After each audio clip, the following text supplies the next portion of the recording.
जिससे हम सबके हृदय रूपी अंधकार में प्रकाश हो जाएगा। क्योंकि घर में अंधेरा हुआ तो क्या जला लेते हैं? एलईडी जला लेते हैं। पर हृदय में अंधकार हुआ तो फिर एलईडी जलाने से काम चलने वाला नहीं है। फिर तो गुरु रूपी ज्ञान से ही उस अंधकार का प्रकाशवान होगा।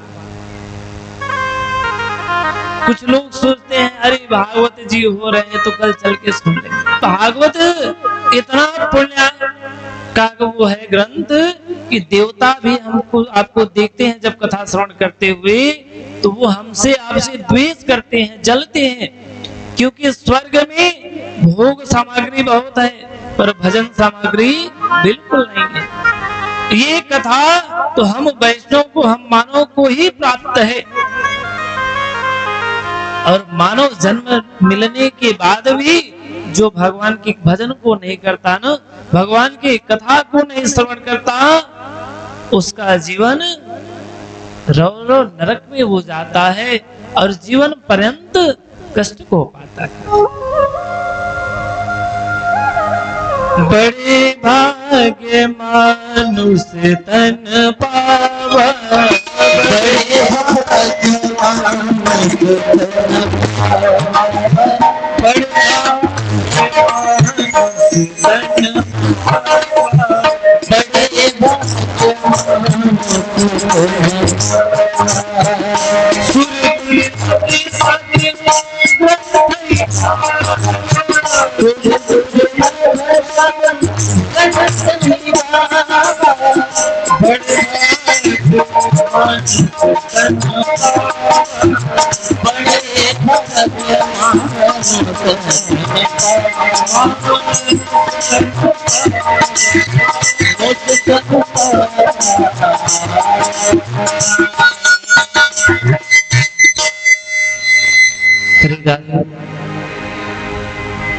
भैया अपने यंत्र पे नियंत्रण रखें।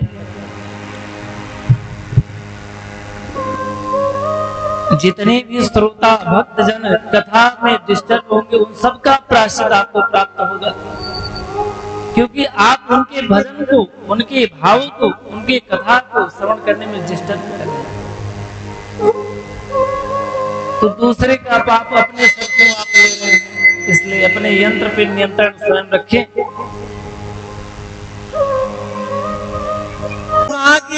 सुखदेव जी महाराज परीक्षित को अमृतमय कथा का रसपान करा रहे हैं तो अमृत का कलश लेके दौड़े दौड़े आए। सुखदेव जी महाराज से कहते हैं गुरुदेव, हमने जैसे सुना कि परीक्षित को श्राप लगा है इसलिए मैं अमृत लेके आया, इनको पिला दे। सुखदेव जी महाराज बड़ी आश्चर्य में पड़े कि ये देवता बड़े ही स्वार्थी हैं। आए देवता सदा स्वार्थी, वचन कहे जन परमार्थी। जब कोई आपके स्वार्थी व्यक्ति आपके स्वार्थ की बात करे तो समझो दाल में कुछ काला है। दुश्मन अगर हंस के मिले तो समझ जाओ आज कुछ विशेष बात है। और जीवन में 7 सुख है, उन सबसे 7 सुखों में सबसे बड़ा सुख है कि पड़ोसी अच्छा होना चाहिए। जिनका पड़ोसी अच्छा हो उसका सबसे बड़ा सुख पड़ोसी, जीवन सबसे उत्तम रहता है। क्यों तो भैया पड़ोसी अच्छा होना चाहिए ना।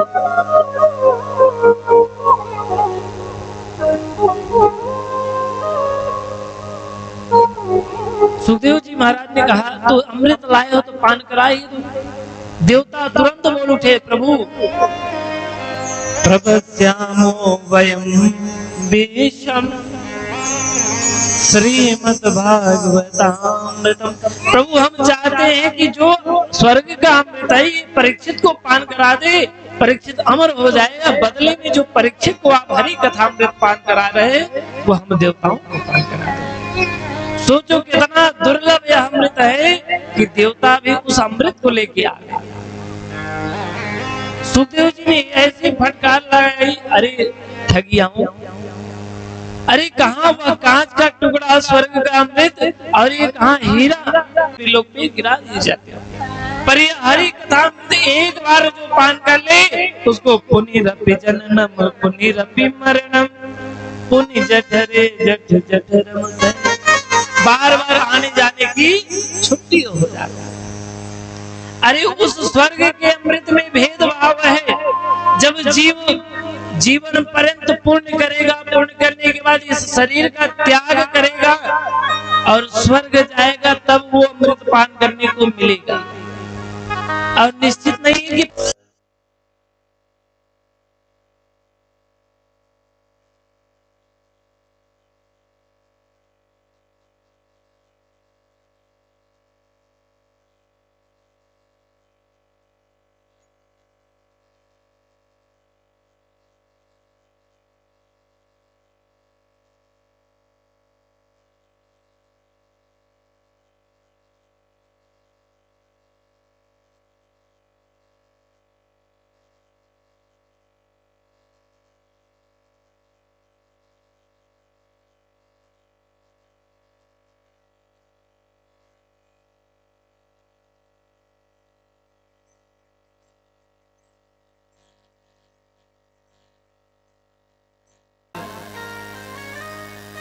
पृथ्वी लोक पे भ्रमण करते करते एक ऐसे स्थान पे पहुंचे, पूरी पृथ्वी पे भ्रमण किया तो कहीं नारद जी को सत्संग नहीं मिला। तो नारद जी ने वृंदावन धाम को गए कि वृंदावन में जाऊंगा तो निश्चित रूप से कथा प्राप्त होगी। पर नारद जी जैसे वृंदावन में प्रवेश पाए कि वहां पे एक आश्चर्यजनक दृश्य देखते हैं। एक युवती, एक 18 साल की कन्या रुदन कर रही है और उसके दोनों बगल 90 वर्ष के दो वृद्ध। संतों का तो भाव ही होता है, द्रवित हो गए। नारद जी पूछ बैठे, भो भो कन्या किदम वाक्यम। अरे देवी, इस यमुना तट पे तुम रुदन कर रही हो, क्या बात है?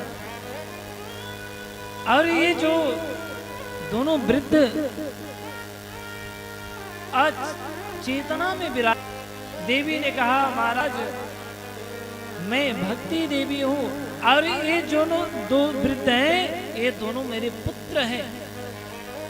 सोचो, माँ 18 वर्ष की और पुत्र 90 वर्ष की, ऐसा संभव हो सकता है क्या? नारद जी ने कहा, देवी ये कैसे हो सकता है? पर ये संभव है। आजकल लोग भक्ति तो खूब करते हैं पर ज्ञान वैराग्य समन्वित भक्ति, ज्ञान वैराग्य को छोड़ दिए बस दिखावे की भक्ति करते हैं। और ये दिखावे की भक्ति, क्षमा करेगा माताओं में ज्यादा होती है। अगर माताएं 1 किलो लड्डू चढ़ाने जाएंगी मंदिर में, तब तक नहीं चढ़ाएंगी जब तक पड़ोसी 2-3 देख न ले। बोलो मेरी माँ, ऐसी बात है ना। और प्रसाद तो कम दिखाएंगी भाई। 1 किलो लड्डू चढ़ाने गई है तो उस दिन तो सज संवर के मंदिर जाएंगी। जब तक 10 लोग देख ना ले कि हम मंदिर आए हैं, मैं भी पूजा करती हूँ, तब तक वो चढ़ाने वाली नहीं है। वो भक्ति तो है पर ज्ञान वैराग्य समन्वित भक्ति। ज्ञान वैराग्य के बिना भक्ति है तो ज्ञान वैराग्य से वृत्त ही होता है। भक्ति महारानी ने कहा, नारद जी मैं महाराष्ट्र में जन्म ली, कर्नाटक में पली बड़ी, भारत के समस्त खंड खंड में गई पर कहीं भी मेरा स्थान प्राप्त नहीं हुआ। तो मैं सोची कि वृंदावन धाम को चलती हूँ, निश्चित रूप से वहां भक्ति मिले। पर जैसे मैं वृंदावन धाम को आई तो मैं तो नई नवेली हो गई, पर मेरे दोनों पुत्र वृद्ध अचेतन अवस्था में हो गए। नारद जी ने प्रण किया, देवी चिंता मत करो, मैं देवर्षि ब्रह्मा पुत्र नारद प्रतिज्ञा करता हूँ कि जन जन में तुमको स्थान न दिला दिया तो मेरा भी नाम नारद।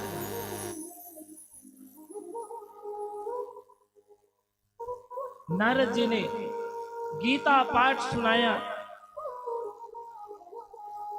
समस्त शास्त्रों को सुनाया।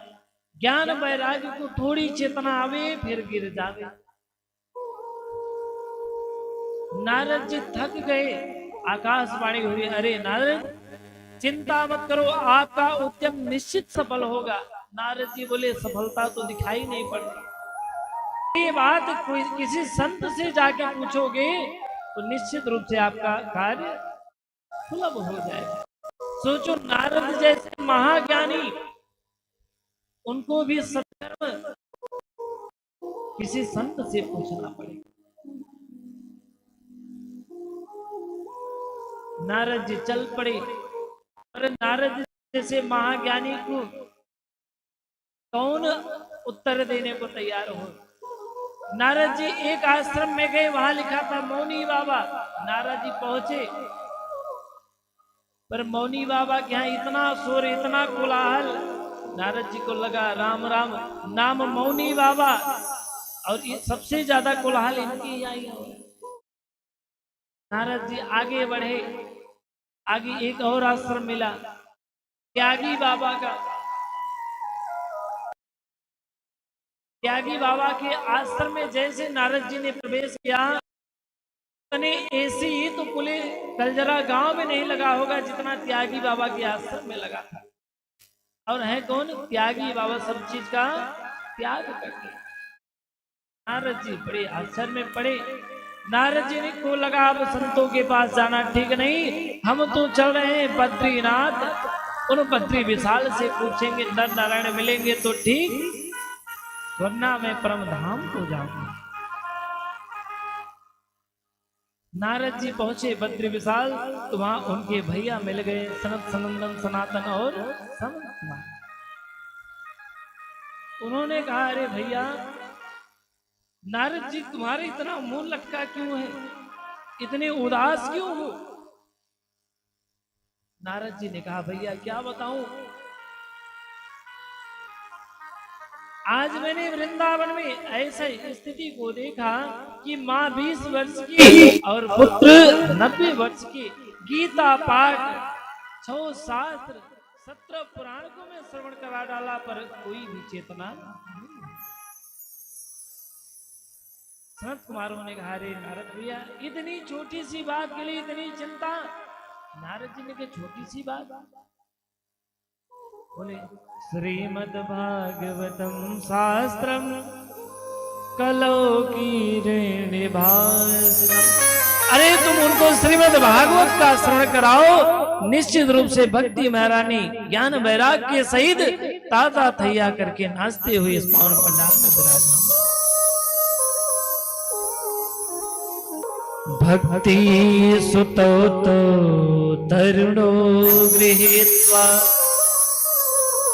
प्रेमैक रूपा सहसा निराय। श्री कृष्ण गोविंद हरे मुरारे, नाथे की नामानि मुहुर्मुदन्ति। भागवत जी के एक श्लोक सुनते ही ज्ञान वैराग्य भक्ति महारानी ताता थैया करके विराजमान हो गई। नारद जी देखे आह्लादित प्रहलादित हो गए। अरे भैया ये तो बड़ी चमत्कार है। भागवत जी अभी स्टार्ट नहीं हुआ, अभी तो भागवत जी के महात्मा के प्रथम श्लोक में भक्ति महारानी ताता थैया करके नाचने लगी। नारद जी कहते हैं, धन्य हो भैया, पर एक बात मेरे मन में और आ रही है। इस भागवत से ज्ञान वैराग्य भक्ति महारानी ही ताता थैया करती हैं, या जीवन में किसी पापी के पाप भी प्रक्षालन हुआ? सनत कुमारों ने कहा, नारद जी आप किसी पाप की बात कर रहे हो? मैं तो कहता हूं जो व्यक्ति जीवन पर्यंत पाप ही पाप किया हो, गलती से भी पुण्य ना किया हो और पाप करते करते वो अपने प्राणों का त्याग कर दिया हो, ऐसे घर में भी श्रीमद् भागवत हो जाए ना तो उसके पाप प्रक्षालन हो जाते हैं। बोले श्रीमद् भागवत महापुराण की जय हो। नारद जी कहते हैं, भैया पर यह संसार तो माया में लिपटा हुआ। भागवत जी हो रहे तो किसी के पास समय सुनने का नहीं। 3 घंटे चौराहे पे बैठ के चाय पी के समय बिता देंगे बड़े आनंद से, पर 3 घंटे अगर कथा में बिताना हो ना तो बहुत दिक्कत है। सबको पता है कि आया है सो जाएगा राजा रंग फकीर। पैसे वाला, बिना पैसे वाला, धन वाला, निर्धन, भूखा प्यासा, जो भी व्यक्ति है सबको एक न एक दिन जाना है, पर फिर भी माया में पड़े हुए। इस शरीर रूपी खोता को छोड़ के एक न एक दिन सबको जाना है, कोई यहां नहीं रहेगा। चाहे जितना कमा लो, चाहे जितना रख लो, पर जाने वाला कुछ नहीं। जाएगा तो सिर्फ प्रभु का नाम। काहे माया में भुलाए बने तोता हो, काहे माया में भुलाए बने तोता हो, खोता छोड़ के जाए माया में भुलाए खोता छोड़ के जाए पड़ी। माया में भुलाए बने तोता हो, खोता छोड़ के जाए माया में भुलाए छोड़ के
श्री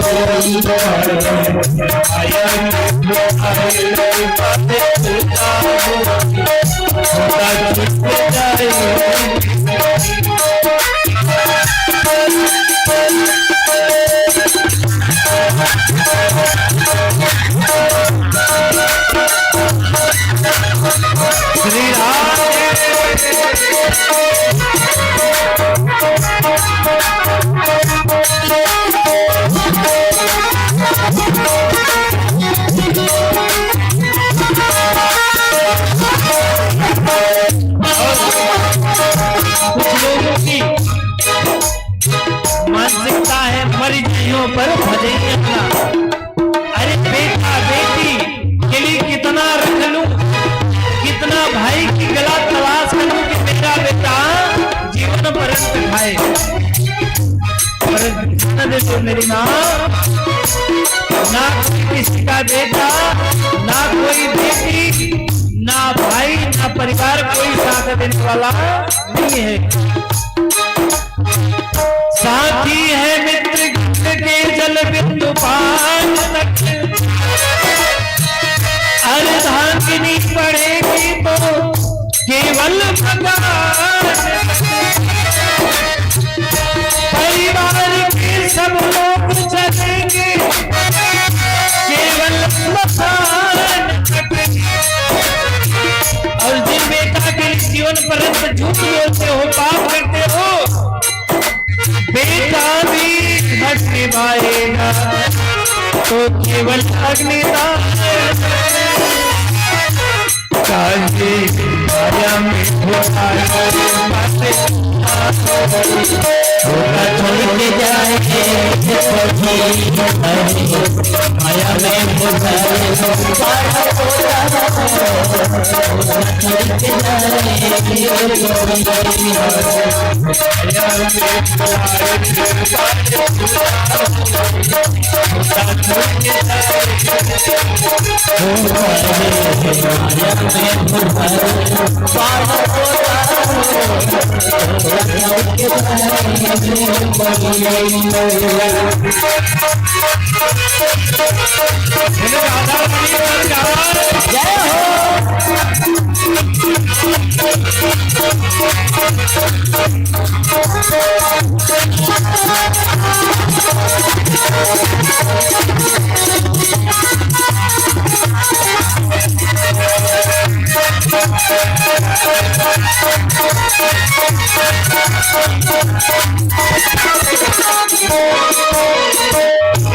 ये शरीर बड़े भाग्य से मिला।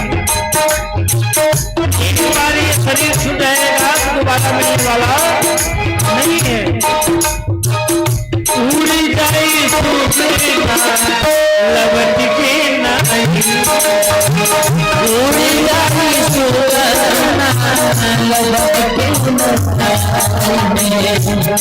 एक बार तो चला गया तो कितना भी बुलाओ बोलने वाला नहीं है। उड़ जाए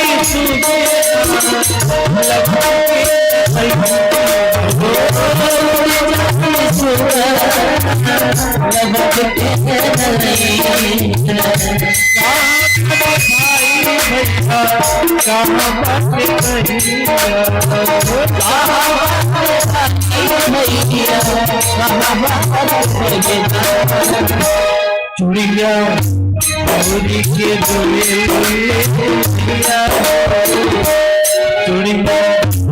चोरी के चूड़िया होता छोड़ के जाए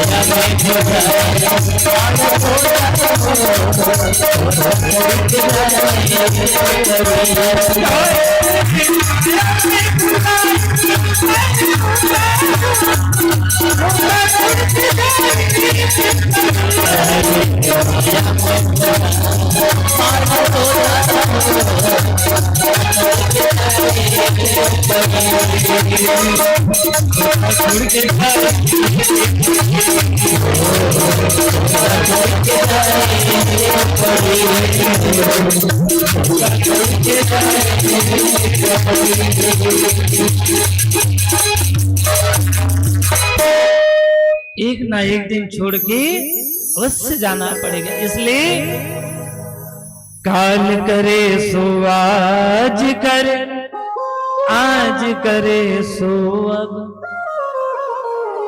जो समय प्राप्त हुआ है भगवान के भजनों में लगा दो। भजन नहीं करोगे तो सब जीवन व्यर्थ है। कितना भी धन कमा लो, कितना भी रुपया कमा लो, कितना भी कुछ कर लो, पर ये जो मन की चाह है वो चाह जाने वाली नहीं है। मन में एक ना एक कांटा घुस ही जाता है। भगवान हे प्रभु, इस बार भागवत जी करा रहा हूं तो 4 फ्लैट पूना में अवश्य हो जाए। भागवत भगवान की कृपा हो गई, 4 फ्लैट तो हो गया, पर वो खुशी नहीं रहेगी। भगवान 4 फ्लैट दे दिए तो एक हेलीकॉप्टर मिल जाए तो और अच्छा है। घुस गया, अब वो फ्लैट की खुशी खत्म, अब तो हेलीकॉप्टर के चक्कर में दौड़ने लगे, लूटने लगे। भगवान की कृपा हुई, हेलीकॉप्टर भी मिल गया तो फिर दूसरा कांटा चुभा। छोटा है, फैमिली बड़ी है, अगर जहाज हो जाए तो ज्यादा आनंद रहेगा। तो ये मन की जो चाह है वो खत्म होने वाली नहीं है। इसलिए चाहना बंद कर दो, होगा वही जो परमात्मा चाहे। सुनऊ भरबल बिलक कहे मुनिनाथ, हानि लाभ जीवन मरण, जस अप जस विधि, जस अप जस विधि, हानि लाभ जीवन मरण, जस अप जस विधि। सब परमात्मा के हाथ में है, फिर हम आप क्यों माया करते हैं। ये जो चाह होती है ना बहुत दुर्लभ है, और दुर्लभ के साथ साथ ये बहुत कठोर है और हमारे मन को भगवान से दूर करती है। बड़ा प्यारा छंद है। चाह पैसों से आनों में आती रहे, ये जो चाहत है बहुत खतरनाक है।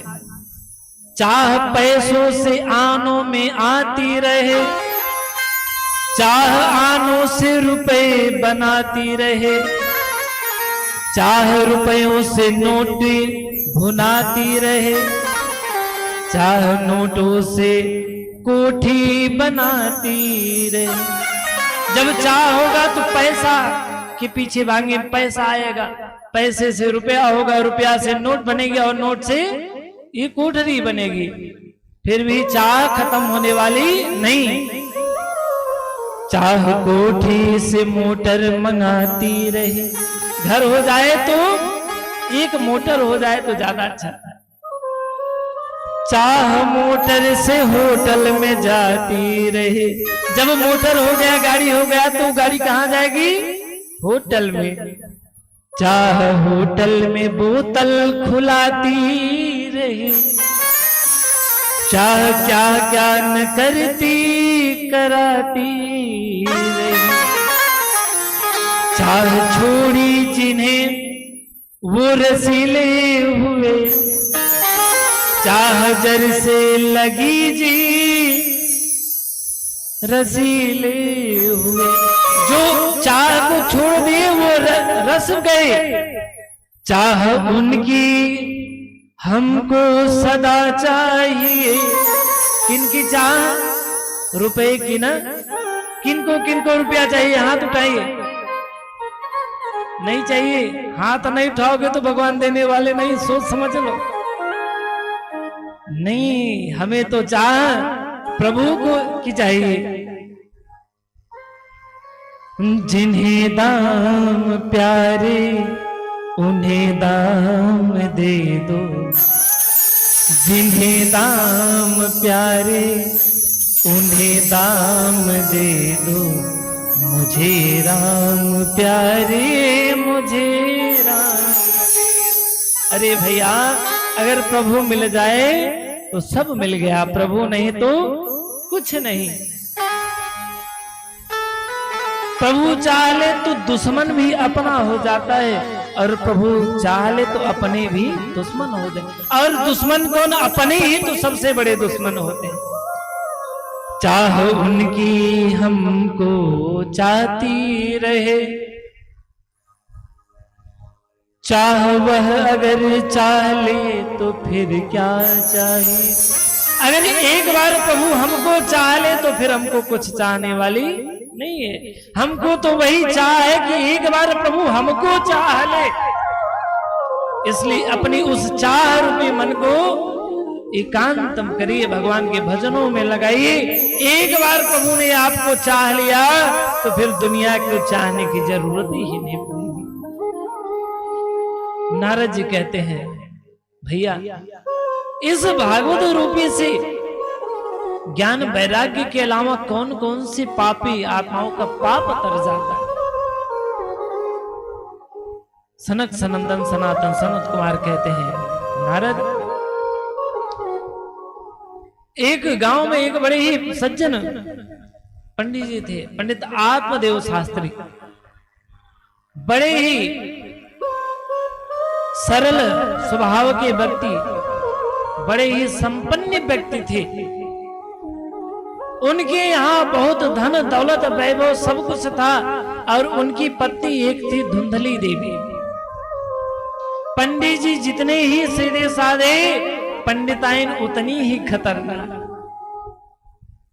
पंडिताइन ऐसी थी कि जब तक पड़ोसी से दो दो मुक्का न कर लेती तब तक उनके भोजन नहीं पड़ता। क्यों शुभम भैया कह रहे हमको पता ही नहीं है, अभी पंडिताइन आई ही नहीं तो पता कैसे होगा। बोलो राधे राधे। घबराओ जिन प्यारे, भगवान चाहे तो जल्दी है। पंडिताइन बहुत खतरनाक थी। पंडित जी एक दिन अपने घर की इस व्याकुलता को देख के घर बार छोड़ के जंगल में चले गए कि मुझे संतान की प्राप्ति क्यों नहीं। जंगल में जाके रोने लगे। एक संत ने देखा कि जंगल में कोई रुदन कर रहा है तो निश्चित प्रभु की प्राप्ति है। संत गए, बोले भक्त इस जंगल में तुम रुदन कर रहे हो तो निश्चित भगवान की प्राप्ति के लिए चलो मैं भगवान की प्राप्ति करा दूंगा। आत्मदेव ने कहा, अरे महाराज मैं भगवान को पाने के लिए नहीं, मैं तो जंगल में इसलिए रुदन कर रहा हूं कि अगर मुझे संतान होने का वरदान नहीं प्राप्त होगा तो जंगल में मैं अपने प्राण को त्याग दूंगा। संत बोले, राम राम तू इन बच्चों के पीछे क्यों पड़ा है? कौन अपना कोई नहीं, भगवान के भजन को करो। आत्मदेव ने कहा, अरे स्वामी जी आप बाबा बैरागी क्या जानोगे, जब छोटे छोटे नन्हे मुन्ने बच्चे आंगन में तोतली भाषा में बोलते हैं पिताजी माताजी, वो शब्द जब कानों में पिता की पड़ती है तो मानो समस्त सुखों का भोग प्राप्त होता है। संत कहते मैं तो जाता हूं, तुम रोते पड़े रहो। आत्मदेव ने चरण को पकड़ा, अरे स्वामी जी आप कहां जा रहे हैं? संत ने कहा, देखो आत्मदेव मैं कुछ ज्योतिष का भी जानकार हूं और तुम्हारे मस्तक की रेखा बता रहे, तुम एक जन्म के लिए संत के लिए रो रहे, संतान के लिए द्रवित हो रहे हो। तुम्हारे मस्तक की रेखा बता रहे कि 7 जन्म तक तुम्हें संतान की प्राप्ति नहीं होगी। अब तो आत्मदेव और फूट फूट के रोने लगे, गुरुजी के चरणों में अपने मस्तक को पटका, त्राहिमाम करने। संत ने कहा, अरे आत्मदेव क्या कर रहे हो? बोले गुरुदेव अब तक कष्ट कम था क्या? मैं तो एक जन्म के लिए संत नहीं पाया तो इतना द्रवित था, आपने तो मेरे कष्ट को 7 गुना बढ़ा दिया। मेरे 7 जन्म तक संतान की प्राप्ति नहीं होगी। अरे गुरुदेव अब तो मैं आपके चरणों में प्राण को त्यागूंगा और आपको ब्रह्म हत्या लगेगी। महाराज ने कहा, अरे भैया मैंने कोई दक्षिणा मांगी नहीं, झूठ मूठ के मुझे ब्रह्म हत्या लगाओगे? आत्मदेव ने कहा, महाराज मैंने सुना है कि ब्राह्मण अगर जिनको आशीर्वाद दे तो ब्राह्मणों के वचन कभी झूठा नहीं होता। ब्रह्मवाक्य जनार्दन। ब्राह्मणों के वचन को सत्य करने के लिए भगवान को कुछ भी करना पड़े तो भगवान करते हैं। अरे इन्हीं ब्राह्मणों के प्राणों की रक्षा करने के लिए प्रभु बीज युद्ध को रण में रण को छोड़ के भाग गए, स्वयं रण छोड़ कहलाए पर ब्राह्मणों का उद्धार किया। पर आजकल लोग एक ही शब्द जानते हैं ब्राह्मणों के प्रति, ब्राह्मणम मधुरम प्रियम। ये ब्राह्मणम मधुरम प्रियम बस इतना ही जान लिया भैया, उसके ऊपर नीचे क्या है वो भी तो पढ़ लो। अरे महाराज जी मीठा नहीं खाओगे? नहीं भैया मीठा नहीं पसंद। अरे महाराज शास्त्र कहता है ब्राह्मणम मधुरम प्रियम, कहां लिखा है ब्राह्मण को मीठा पसंद है? ब्राह्मणम मधुरम प्रियम का मतलब होता है कि ब्राह्मण को मीठा बोलना चाहिए। खाते तो 2 किलो काजू कतली रोज और बोलते ऐसे कि गोली भी फेल है। ब्राह्मणम मधुरम प्रियम, और ये श्लोक का अंतिम पंक्ति है ब्राह्मणम मधुरम प्रियम। पूरी पंक्ति को पढ़िए। नमस्कारम प्रिय भानु शिवस्य जलधार्या प्रेम। भगवान सूर्य को क्या प्रिय है? नमस्कार। प्रातः उठते ही भगवान की किरण जब प्राप्त हो, भास्कर भगवान उनको प्रणाम अगर आप 7 प्रदक्षिणा कर लिए तो आपके पाप नष्ट हो जाते हैं। शिवस्य जलाधारा प्रेम। भगवान भोलेनाथ को क्या प्रिय है? सिर्फ जल अर्पण करो। नित्य प्रति भगवान भोलेनाथ को जो जल चढ़ाते हैं उनके समस्त मनोकामना पूर्ण हो जाती है। अलंकार प्रिय कृष्ण। भगवान कृष्ण को अलंकार प्रिय है। ब्राह्मणम मधुरम प्रिय। अब ब्राह्मण को क्या पसंद है? मिठाई नहीं, ब्राह्मणम मधुरम प्रियम।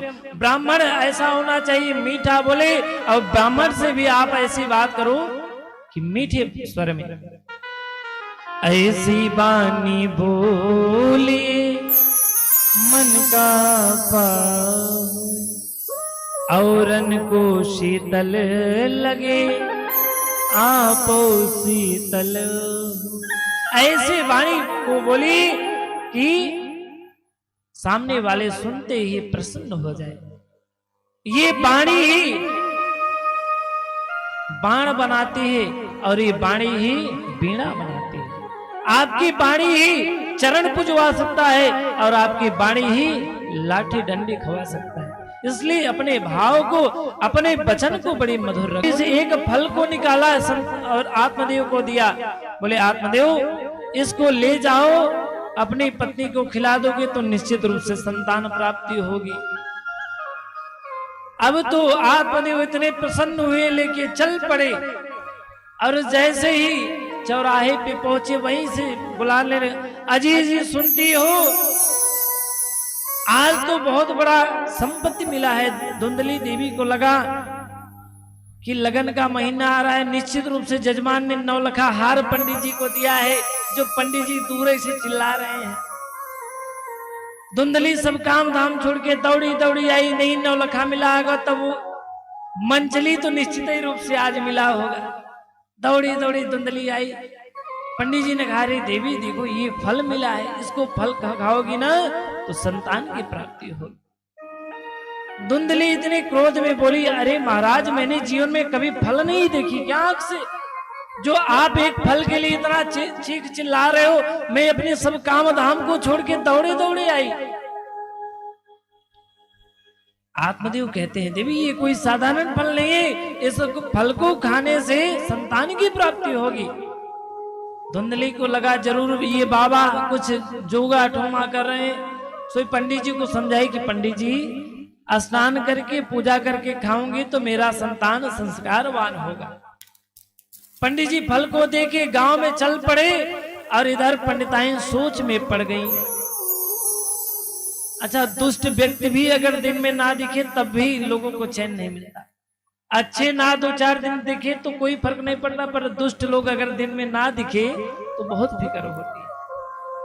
पड़ोसियों को लगा आज क्या बात है, धुंधली नहीं दिखाई पड़ रही है। एक पड़ोसी आ गई, अरे बहन क्या बात है, सब कुशल मंगल। बोले बहना क्या बताऊं, ये फल पंडित जी ने दिया, बोले इसको खाने से संतान की प्राप्ति होगी।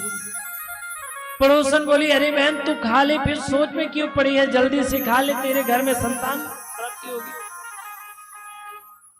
धुंधली ने कहा बहन मैंने सुना है कि जब गर्भ में बच्चा रहता है तो भोजन कम हो जाता है। बोली ये तो मैं भी सुनी। बहन अगर भोजन कम हो जाएगा तो मैं कमजोर हो जाऊंगी, और अगर मैं कमजोर हो गई तो ये पड़ोसी मुझे छोड़ेंगे नहीं। और आज देखो किसी पड़ोसी की हिम्मत नहीं जो मुझसे आंख में आंख मिला के निगाह मिला ले, और जब मैं कमजोर हो जाऊंगी तो ये सब मुझे छोड़ेंगे नहीं। रावण ने भी तो यही कहा था ना कि जाऊं लखन इस विपिन में, मुनिजन रहत अनेक, जोग यज्ञ जप जागरण करे न पावे एक। क्योंकि यज्ञों से और पूजा पाठ से ये देवता पाते हैं, बलि होते हैं, और खा पी के युद्ध करते हैं तो हमें परास्त कर देते हैं। और जब ये कमजोर हो जाएंगे तब मरियों की छाणियों भली भांति समझ आए। अरे जब कमजोर हो जाएंगे मेरे चरणों में रहेंगे तो मैं समझाऊंगा कि मारो कि छोड़ो। बहन जब मैं कमजोर हो जाऊंगी तो ये पड़ोसी निश्चित रूप से मुझे मारेंगे। बहन मैं तो ये भी सुनी हूं कि जब गर्भ में संतान रहता है तो दौड़ नहीं पाते। पड़ोसी बोले तो तुम्हें कौन सा दौड़ लगानी है। बोली बहन ना जाने कब भूकंप आ जाए, आग लग जाए, छत गिर जाए, तुम सब तो भाग के बाहर खड़े होगी, मैं दब के मर जाऊंगी। इतना कुतर्क की धुंधली पर फल को नहीं खाई। पड़ोसी चली गई। अब आई सगी बहन। देखिए बहन भी बहुत खतरनाक होती है। बहन वो जो सगी बहन आई उसके यहाँ खाने वाले तो बहुत थे पर खाना ही नहीं था। खाने को कुछ था ही नहीं पर खाने वाले बहुत थे। बहन बोली बहना तू काहे को चिंता करती है, इस बार में गड़बड़ी हुई, रात में लाके तुम्हें दे दूंगी अपना बालक, तो पंडित जी से कह देना मुझे पुत्र की प्राप्ति हुई। रही बात इस फल की परीक्षण करने के लिए, तो तेरी गैया भी तो कभी बछड़ा नहीं दी, इस फल को गैया को खिला दे। और वो शुभ दिन आया, उस बहन को पुत्र की प्राप्ति हुई, रात में लाकर धुंधली को दे दी। धुंधली ने कहा पंडित जी मुझे पुत्र की प्राप्ति हुई। अब तो पंडित जी झूम उठे, पूरे गांव में मिठाई बंटवाई, गुहार लगवाई, बधैया बजवाई। और ठीक 3 महीने बाद उस फल को खाए हुए गैया भी एक पुत्र की प्राप्ति हुई। गाय से भी बछड़ा नहीं उत्पन्न हुआ, पुत्र प्राप्ति। क्यों? क्योंकि जो संत ने फल को दिया था तो फल को देते समय कहा था इस फल को जो भी खाएगा उसे संतान की प्राप्ति होगी। तो गौ माता से भी पुत्र की ही प्राप्ति हुई। अब तो गांव वाले कहने लगे भैया प्रभु देते हैं तो 56 फाड़ के देते हैं। पंडित जी के यहाँ एक संतान नहीं हो रही थी, आज देखो पंडित जी के यहाँ गैया भी पुत्र की प्राप्ति दे रही है। पंडित जी ने गौ से उत्पन्न जो पुत्र था उसका नाम रखे गोकर्ण, क्योंकि गौ माता से उत्पन्न था तो गौ माता से नाम को जोड़ के रखे गोकर्ण। और अपने पुत्र का नाम रखने ही जा रहे थे तो धुंधली ने बोला अरे महाराज 9 महीने मैंने पाली पेट में, नाम आप रखोगे, मेरा पुत्र है मैं नाम रखूंगी। आत्मदेव पंडित जी बेचारे सीधे साधे बोले वाले, बोले देवी तुम ही रख लो, क्योंकि हमारे पंडित जी कहा करते हैं कि बीवी से बहस जिंदगी तहस और नहस। हम नहीं कहते, हमारे पंडित जी कहते हैं। पंडित जी कौन कहते हैं वो मैं नहीं जानता। कहते हैं बाहर रहो तो खूब शेर बने रहो, शेर नहीं 1.25 शेर बनो, पर घर में आओ 2-4 घंटे के लिए तो चूहा बन जाओ, क्योंकि बीवी से बहस जिंदगी तहस और नहस।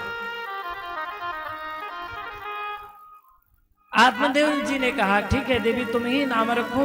धुंधली ने कहा मेरा नाम धुंधली और मेरे पुत्र का नाम धुंधकारी। गोकर्णो पंडितो ज्ञानी, धुंधकारी महाखल। खल में दो ही अक्षर आता है, खल खाना और लड़न। गोकर्ण जी बहुत बड़े ज्ञानी हुए और धुंधकारी महाखल। इतना अत्याचार करने लगा, पापाचार करने लगा, दुराचार करने लगा। एक दिन उसके इस क्रियाकलाप को देख के महाराज आत्मदेव पुनः जंगल की ओर जाने लगे, घर छोड़ दिए। गोकर्ण जी ने हाथ को पकड़ा, पिताजी आप क्यों जंगल जा रहे हो? आत्मदेव ने कहा, ऐसे पुत्र हो जाए तो जंगल जाना ही उचित है। गोकर्ण जी ने कहा कि पिताजी बिना विचारे जो करे तो पाछे पछताए। संत की बात, गुरु की बात, ब्राह्मण की बात जो नहीं मानता वो निश्चित रूप से पश्चाताप करता है। अरे पिताजी याद करो, आप इसके पहले भी जंगल घर छोड़ के जंगल की ओर गए थे, किस लिए? कि मुझे संतान क्यों नहीं है। और आज आप जंगल इसलिए जा रहे हैं कि मुझे संतान क्यों हुआ।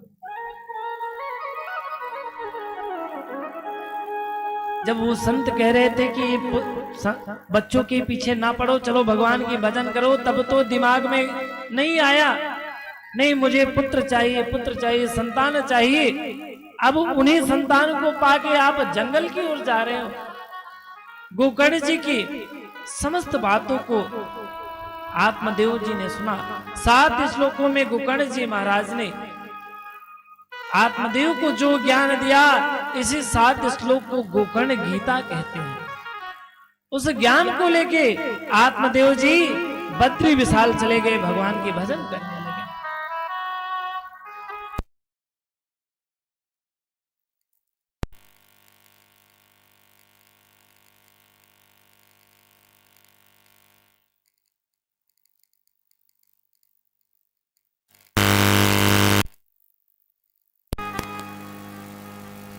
मां को मारने लगा, पीटने लगा, दुष्ट धुंधकारी। अरे मूर्ख, जो मां जीवन 9 महीने तक तुम्हें अपने गर्भ में पालती है, जो मां अपने खून को पान करा के पिला के तुमको पालती है, पोसती है। अरे एक बच्चे का जन्म जब होता है तो मानो मां का दूसरा जन्म होता है, इतना कष्ट होता है। उन मां को कष्ट देते, उन मां को पीड़ा देते, उन मां को मारते डांटते, तुम्हें लज्जा नहीं आती? अरे सीखो परमात्मा से। राम जी ने मां के वचनों को मानने के लिए अयोध्या के साम्राज्य को छोड़ दिया, और साम्राज्य ही नहीं छोड़ा, हर्ष पूर्वक मां से कह रहे हैं, मां सुनु जननी सोई सुत पर भागी, जे पीतु बदन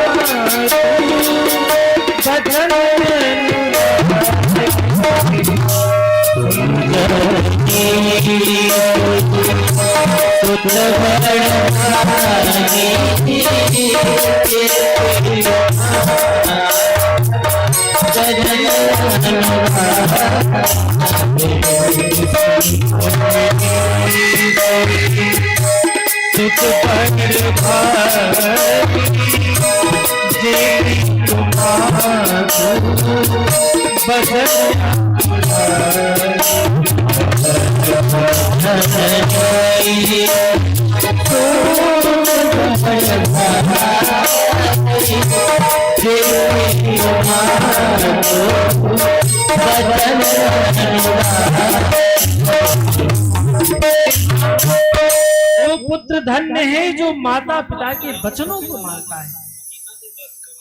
माता पिता के वचनों को पूरा करने के लिए राम जी अयोध्या का साम्राज्य छोड़ के हर्षपूर्वक वन को चले। अरे उन माँ को कष्ट देते, उन माँ को मारते हुए, उन माँ को गाली देते हुए, उन माँ की वचनों को न मानते हुए, अरे पुत्र, ऐसे पुत्र का जन्म ही नहीं होना चाहिए जो अपनी माँ की सेवा नहीं करता, जो अपने पिता की सेवा नहीं करता, अपने माता पिता के वचन को नहीं मानता, वो जीवन में कभी सुखी नहीं हो सकता। कितना भी धन कमा लो, कितना भी रुपया कमा लो, कितने महल अटारी बनवा लो, पर माता पिता की अगर सेवा नहीं की, माता पिता के वचन को नहीं माने, तो निश्चित रूप से कष्ट ही कष्ट हो।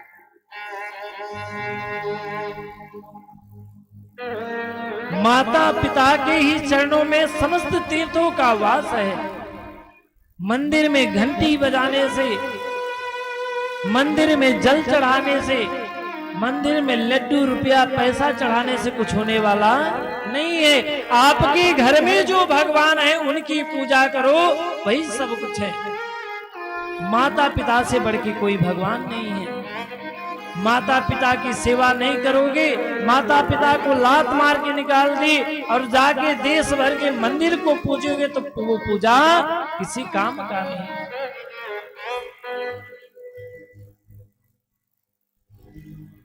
माता पिता के चरणों में ही समस्त तीर्थ है। अगर माता पिता की सेवा करते वक्त आपको कहीं तीर्थ करने का समय नहीं मिल रहा है तो कोई बात नहीं, माता पिता के चरणों में ही सारे तीर्थ हैं।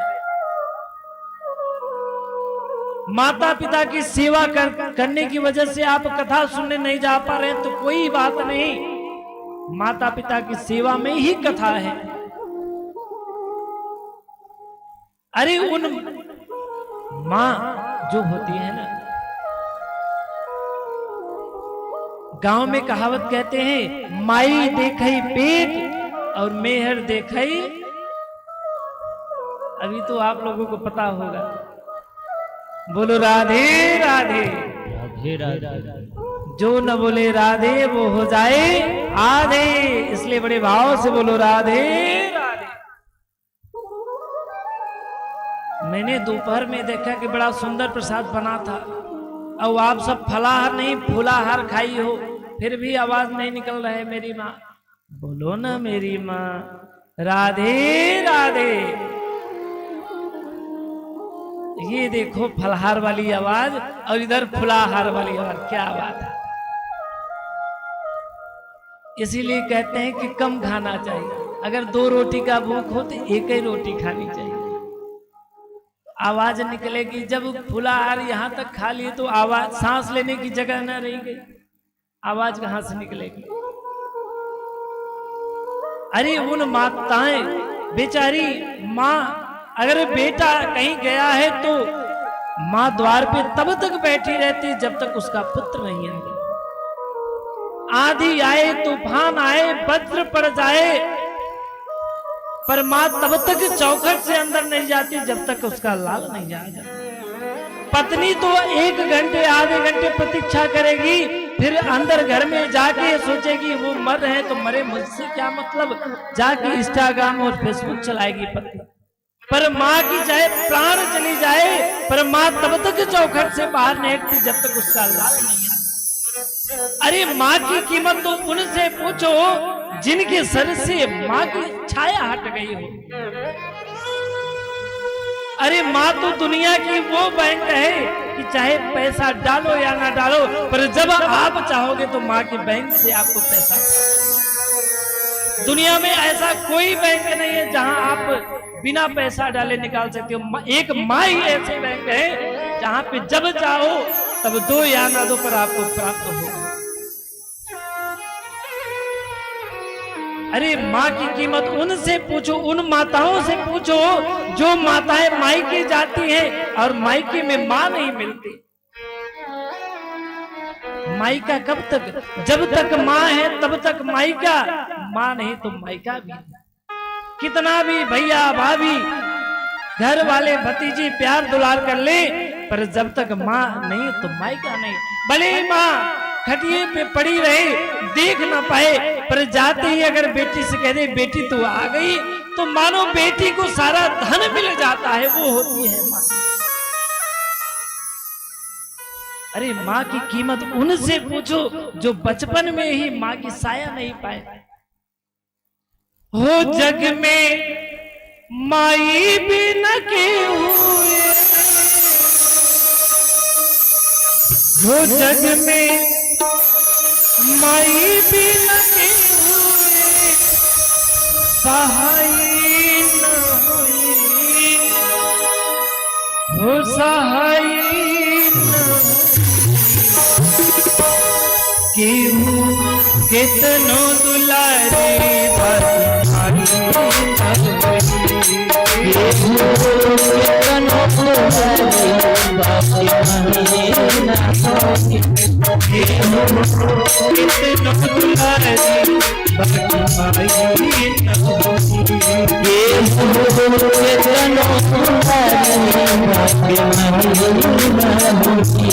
जग में माई बिन के हो जग में माई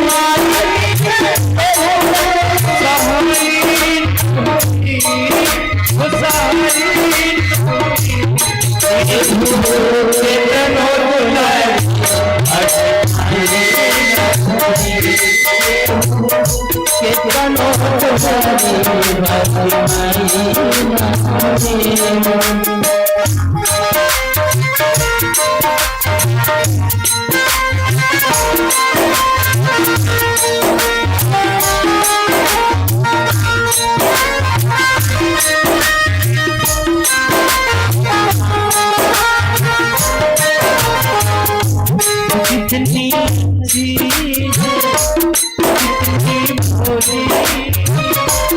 प्यारी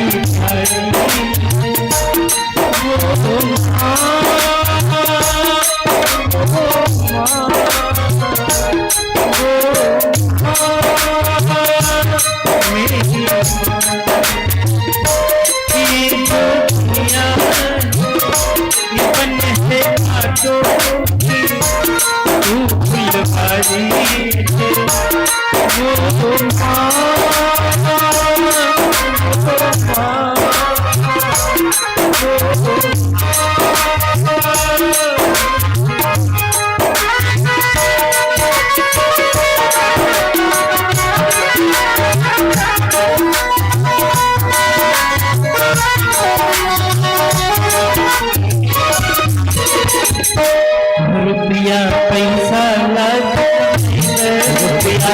पैसा रंग महल सुंदर रंग महल रुपया पैसा रुपया पैसा सुंदर रंग महल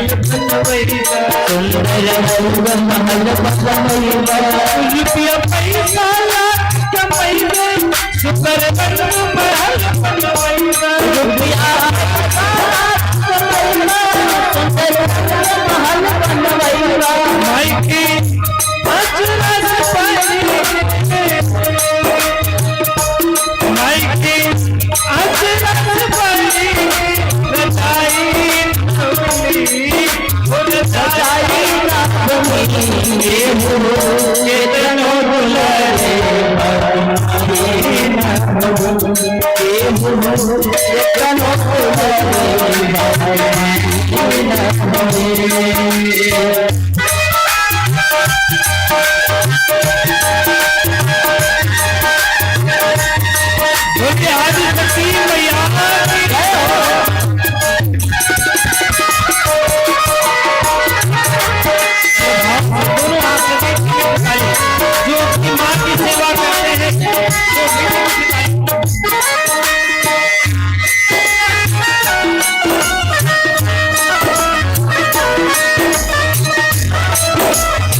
में 4 ही रोटी बची है।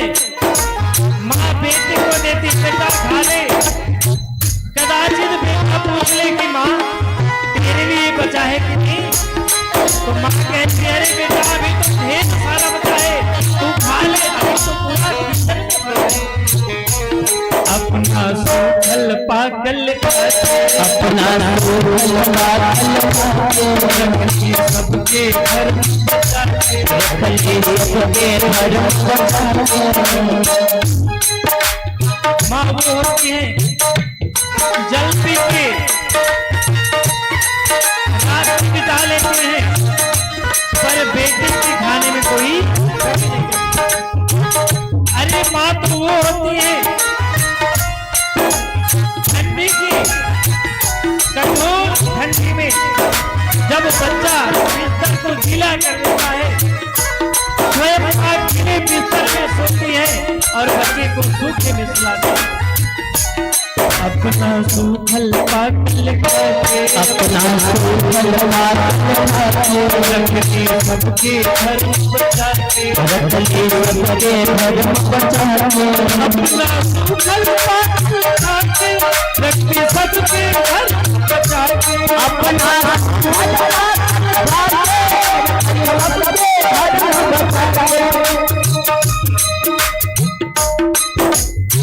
माँ दुनिया में जो सुख माँ देगी ना,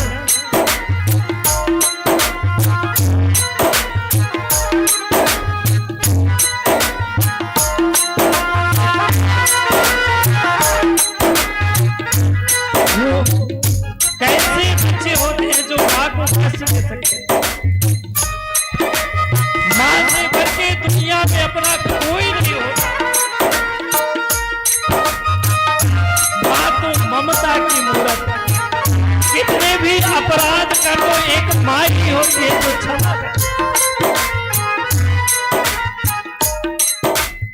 माँ ही एक होती है जो निस्वार्थ भाव से मिलती है।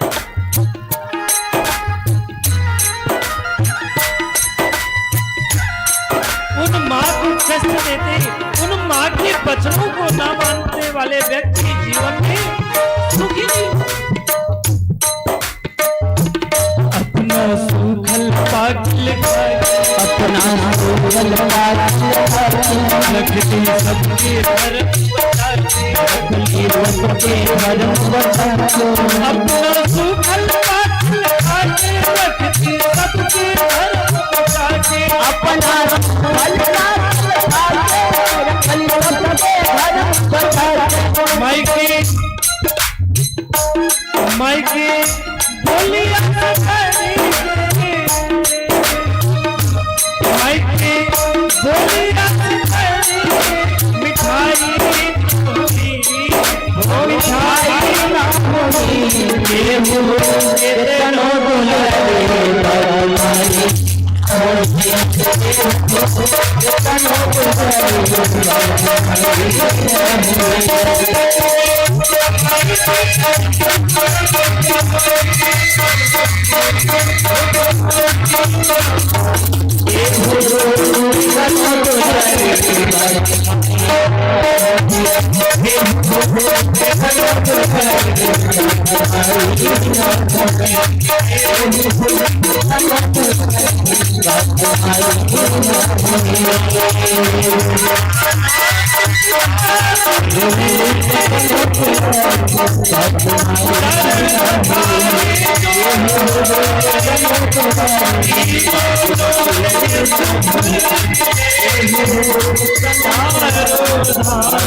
बोली आदि शक्ति मैया की जय हो। जो माता पिता की सेवा करता है ना, उसके घर में चारों धाम विराजमान हो।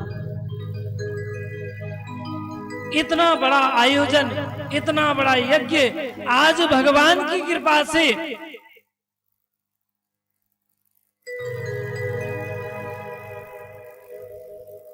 माता रानी की कृपा से शेषधर तिवारी बाबा के यहाँ किसी बात की कमी नहीं। उनके 4 पुत्र, 4 के चारों अपने अथक प्रयास से माता पिता के धर्म से अपने बाल बच्चों का पोषण कर रहे हैं।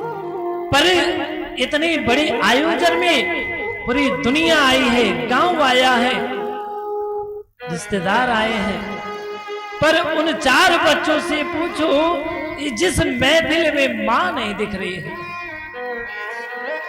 मानो उस पूरे आयोजन फीका पड़ गया, मां नहीं तो कुछ भी नहीं।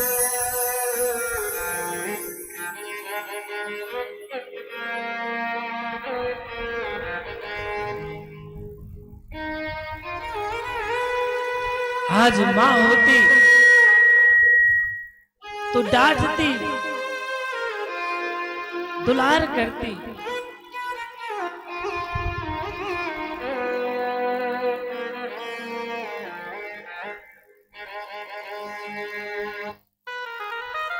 मां तो मां होती है ना।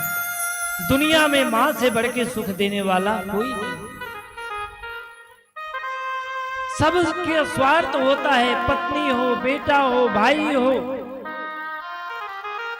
माता का कोई स्वार्थ नहीं।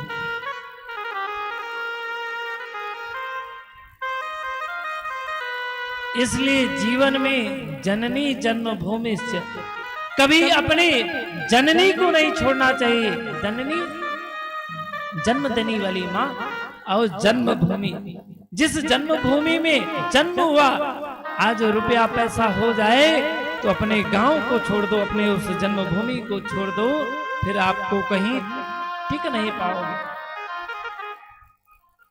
धुंधकारी इतना अत्याचार करने लगा, मां को मारने लगा।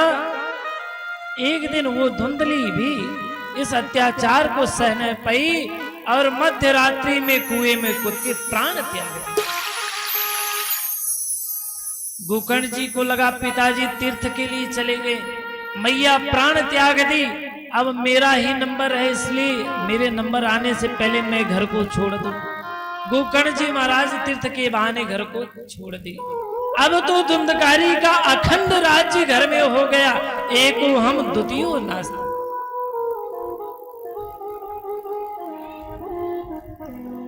देखिए भगवान का आहार क्या होता है? अहंकार। जीवन में कभी अहंकार नहीं करना चाहिए, अहम नहीं होना चाहिए। धुंधकारी को लगा अब तो हम ही हम, ये घर किसका? मेरा। ये वैभव धन वैभव किसका? मेरा। भगवान ने कहा अच्छा जब सब कुछ तेरा तो तू किसका? तू मेरा। भाई आप लोग आरती गाते हो ना, अभी दोपहर वाली पूजा में ही आचार्य जी लोगों ने आरती कराई, तो आरती के लास्ट पंक्ति में आप लोगों ने क्या गाया? तन मन धन यह जीवन सब कुछ है तेरा। क्या क्या है? तन ये शरीर प्रभु किसका? आपका। मन आपका, धन आपका। और आरती की गाने के बाद ही 5 मिनट बाद पूछो भैया ये घर किसका? कहेंगे मेरा। आरती में तो भगवान से कह रहे हैं प्रभु तन मन धन सब कुछ है तेरा, उसके 5 मिनट बाद बोल रहे हैं मोबाइल मेरा। कैसे मेरा हो सकता है जब ये शरीर मेरा नहीं, शरीर के अंदर का मन मेरा नहीं, फिर ये धन मेरा कैसे? धुंधकारी को अहम हुआ और धुंधकारी 5-5 गणिकाओं को लाके अपने घर में रखा। पर लक्ष्मी के सुत 4 हैं, धर्म अग्नि नृप चोर। माता लक्ष्मी के कितने पुत्र? 4 पुत्र, धर्म अग्नि नृप और चोर।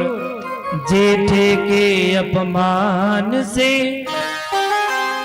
3 करें भड़पो। सबसे बड़ा कौन है?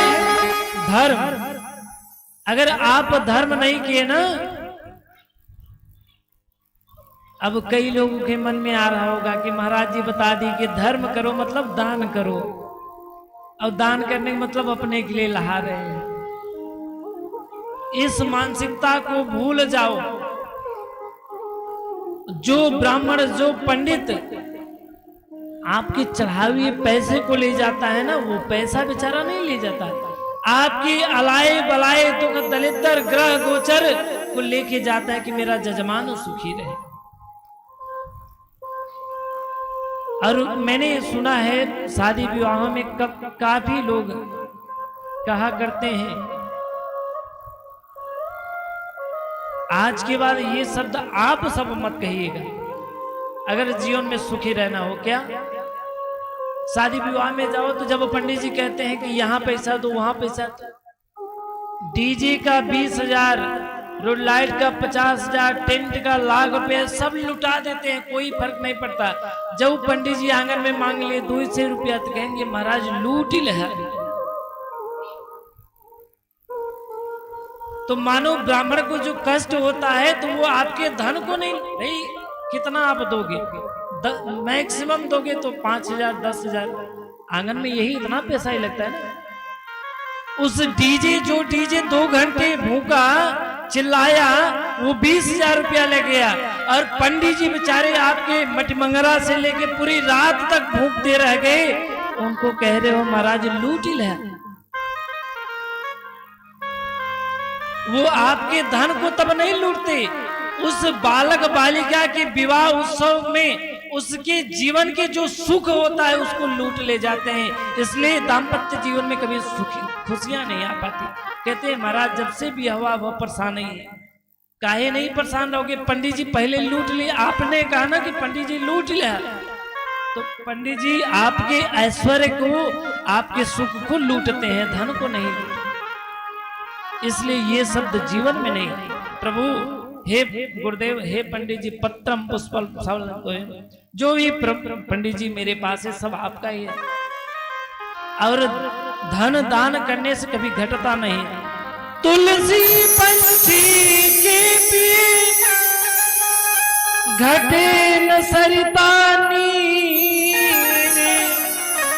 दान दिए धन ना घटे, जो सहाय रघुबीर। दान करने से कभी धन घटने वाला नहीं है। आप खेत में 10 किलो गेहूं डालोगे पहले, तो 6 महीने बाद 10 कुंटल गेहूं काटोगे। जब खेत में मिट्टी में गेहूं डालोगे नहीं तो काट भी नहीं पाओगे, फिर उसी 10 किलो को खाओ और फिर भिक्षा मांगो। तो पहले आप बीज को बोएंगे। बीज क्या है? दान धर्म। और दान ऐसा नहीं कि ब्राह्मणों को किया जाता है, जरूरत व्यक्ति को देना, दान करना, भूखे को भोजन कराना, प्यासे को पानी पिलाना, ठंड में कांप रहे भक्तों को उन्हीं वस्त्र दान करना, जिस वस्तु की उसको जरूरत है उस वस्तु की पूर्ति करना, गरीब बेटियों का, असहायों का सहारा बनना, यही महादान है। ऐसा नहीं कि पंडित जी को देंगे तभी दान होगा, नहीं। जरूरत व्यक्ति को दान देना ही दान है। अहम नहीं होना चाहिए कि मैंने दिया। दाता एक राम, भिखारी सारी दुनिया, राम एक देवता, पुजारी सारी दुनिया। देने वाले तो वो हैं, हम आप नहीं। पर धुंधकारी को अहम हुआ कि अब तो ये सब मेरा, और लूटपाट मचाने लगा, चोरी करने लगा, डकैती करने लगा। पर उन गणिकाओं ने कुछ दिन के बाद सोचा, देवियों ये धुंधकारी इतना दुष्ट हो गया है, इतना लूटपाट कर रहा है, एक न एक दिन अवश्य पकड़ा जाएगा। और जब पकड़ा जाएगा तो इस समय इस राज्य में ऐसे राजा हैं कि थोड़ी सी भी गलती हुई कि बुलडोजर चलना देर नहीं लगता। निश्चित रूप से पकड़े जाएगा तो हम सबका भी नाम लेगा और हम सब भी पिट जाएंगे, जेल में जाएंगे। उन गणिकाओं ने क्या किया, जब रात्रि में धुंधकारी आया, जैसे धुंधकारी बैठा, 5 गणिकाओं ने रस्सी में जकड़ा और फेंक दिया नीचे, पीटना शुरू कर दी। अब धुंधकारी की ये स्थिति क्यों हो रही है? मैंने बताया ना, लक्ष्मी के सूत 4 है, धर्म, अग्नि, नृप, चोर। धर्म का बड़े भैया का अपमान किया, माता पिता को डांट लगाई, फटकार लगाई, तो धर्म का अपमान हुआ। तो 3 करें भड़पोड़। 3 कौन? अग्नि, घर में अग्नि लग जाएगी, धन एक क्षण में खत्म। नृप, नृप क्या है? बीमारी।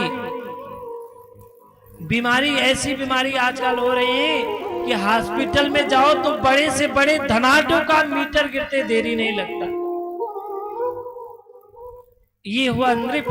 और चोर, घर में चोरी हो गई तो वो धन भी तत्क्षण नष्ट हो जाता है। इसलिए धर्मो रक्षति रक्षता, हम धर्म की रक्षा करेंगे तो धर्म हमारी सदैव रक्षा करेगा।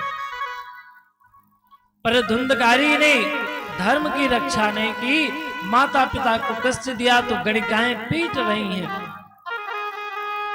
गणिकाओं की इस पीटने से चीखता चिल्लाता धुंधकारी चीखने लगा, तो जलते हुए अंगार को लाई गणिका और धुंधकारी के मुंह में डाल दी। बच्चों ध्यान दे लो, जो पुत्र, बेटा बेटी अपने माँ को कष्ट देते हैं ना, सेवा नहीं करते, उनके वचन को नहीं मानते, उनकी अंतिम गति यही होती है, उनके मुंह में अंगार पड़ते हैं, वो तड़पते हुए मर जाते हैं।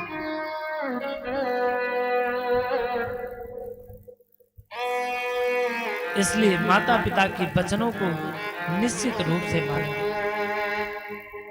मातु पिता और गुरु कई बानी, बिना ही विचार किए शुभ जानी। माता पिता गुरु के वचनों में विचार नहीं करना चाहिए, तत्क्षण कार्य कर लेना चाहिए। तड़पते हुए धुंधकारी प्राण को त्यागा। जैसे महाराज गोकर्ण जी को पता चला तो गया जी में 3 बार पिंडदान किए और अपने घर की ओर लौटे। जैसे घर में प्रवेश पाना चाहा कि वह धुंधकारी प्रेत योनि में पड़ा हुआ, अचानक ऐसे तूफान बना, ऐसे तूफान उठा कि गोकर्ण जी देखते रह गए।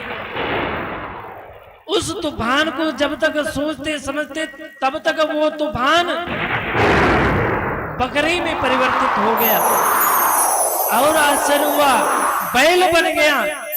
अब तो गोकर्ण जी घबराए, पर अपने कमंडल से जल को निकाला, मंत्र उच्चारण किया और जैसे उस प्रेत पे फेंका, वो प्रेत बोल उठा, अयम ही त्वदि भ्राता धुंधकारी नामन। अरे भैया, मैं तो आपका भाई धुंधकारी हूं। गोकर्ण जी ने कहा, रे धुंधकारी तू? जैसे मैं तेरे मरने की बात सुनी तो मैंने गया जी में 3 बार पिंडदान किया, फिर मुक्ति क्यों नहीं हुआ? भैया सोच लो, जो कहते हैं ना, अरे महाराज हम तो गया कर दिए हैं। नहीं, आजकल एक और शब्द शैली आ गई है, क्या कहते हैं? गया बैठा दे है। भाई सबसे बड़े देवता हैं तो है पितृ देवता, उनको बैठाया नहीं जाता। और गया कोई भूत प्रेतों का स्थान नहीं है। गया जी में हमारे पितृ रहते हैं, सबसे पहला तीर्थ गया है। पर यहाँ लोग अगर गया जाते तो कहीं भूत कर रहे हैं, ओझा को बुलाओ, पता नहीं क्या क्या चुचलम करवाओ, धन को बर्बाद करो, फिर गया जाएंगे। जीते जी हमारे पितृ एक सुरती नहीं खाए और मरने के बाद हमारे ओझा भाई पता नहीं क्या क्या पिलवाते हैं। हम काहे नाम ले? क्योंकि पाप करने से ज्यादा पाप बोलना, पाप सुनना और पाप देखना पाप लगता है। इसलिए आप सब खुद ही समझदार हो। खुद सोचने वाली बात है कि जीते जी हमारे पितृ एक सुरती तक नहीं खाए और मरने के बाद उन्हें क्या क्या चाहिए होता है। ओझा लोग बताते हैं धुंधकारी बोला भैया मैं इतना पापी हूं कि एक बार नहीं 100 बारम पिंड दानम गया श्राद्धम करो मैं 100 बार भी गया श्राद्ध कर दोगे तो मेरी मुक्ति होने वाली नहीं है। गोकर्ण जी ने कहा भैया तुम रात्रि तक का मुझे समय दो, प्रातः होते ही मैं संतों को ब्राह्मणों को बुला के तुम्हारे उद्धार का निवारण कराऊंगा। प्रातः हुआ, ब्राह्मणों से पूछा, कोई नहीं बताया, तो गोकर्ण जी ने अपने इष्ट का ध्यान किया, सूर्य नारायण का आवाहन किया, अपने गुरु का ध्यान किया। इसीलिए कहते हैं बिन गुरु बिन भवनिध तरहि न पार। बिना गुरु के कोई ज्ञान नहीं दे सकता, बिना गुरु के कोई पार नहीं लगा सकता। सूर्य नारायण ने कहा अरे गोकर्ण, श्रीमद्भागवतम शास्त्रम सप्तदिवसी वाचनम कुरु। श्रीमद्भागवत कथा का गायन करो।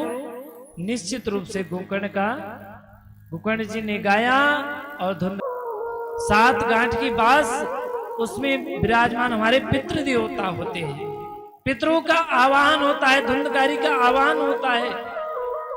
आप लोगों ने तो देखा होगा ना कि मंडप में गड़ा हुआ है सत्यगान, हमारे जो पितृ देवता होते हैं उसी में विराजमान होकर कथा को श्रवण करते हैं और मुक्ति पाते हैं। जैसे जैसे पहले दिन की कथा हुई, पहली गांठ छिटकी, दूसरी दिन, तीसरा दिन, ऐसे 7वें दिन जैसे बीता कि उस बांस के ग्रंथ से सुंदर पुरुष विराजमान प्रकट हो गया। देखते ही गोकर्ण जी ने पूछा अरे भैया आप कौन? पुनः धुंधकारी बोल उठा अरे भैया आप मुझे नहीं पहचाने? अयम ही त्वदी भ्राता धुंधकारी नाम। अरे भैया मैं आपका वही भाई जो प्रेत योनि में पड़ा था, वही धुंधकारी। एक विमान आया, धुंधकारी को बिठाया, जाने लगे। गोकर्ण जी ने कहा अरे भैया कथा तो सबने सुनी, फिर विमान एक क्यों आया और सिर्फ एक का उद्धार क्यों हुआ? भगवत पार्षदों ने कहा देखो भैया कथा तो सबने सुनी, पर जो धुंधकारी था वो मन से सुना, बाकी सब मन मन महुआ चित्त। बैठे तो कथा में है, पर ये मनी राम का ध्यान दुकान के हिसाब किताब में है। दिमाग पहुंचा है कि आज ये गाड़ी लोड हो गई कि नहीं, बिल्टी बना कि नहीं। बन गया है ना बिल्टी, दिक्कत तो नहीं है विजय भैया, यही दिमाग है ना। छोड़ दीजिए, अब सौंप दिया इस जीवन का सब भार तुम्हारे हाथों में। अब इस समय कलजरा गांव में बैठे हैं तो कथा को श्रवण कीजिए, पूना भूल जाइए।